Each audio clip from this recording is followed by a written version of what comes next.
Torture ফেলে রেখে তাদেরকে নির্যাতন করা হয়েছে বছরের পর বছর ধরে।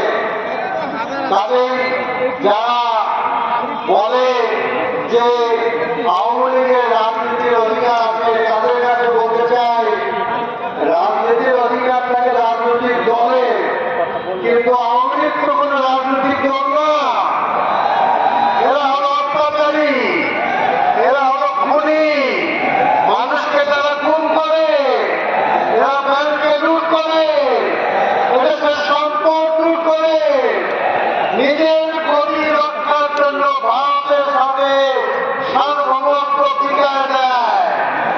আমি জানতে চাচ্ছি আজকে এই অঞ্চলকে ভারতের সাথে যে সমস্ত গোপন চুক্তি করা হয়েছে, অসফল চুক্তি করা হয়েছে, সমস্তগুলাকে পাবলিক করা হোক, সেগুলা পর্যালোচনা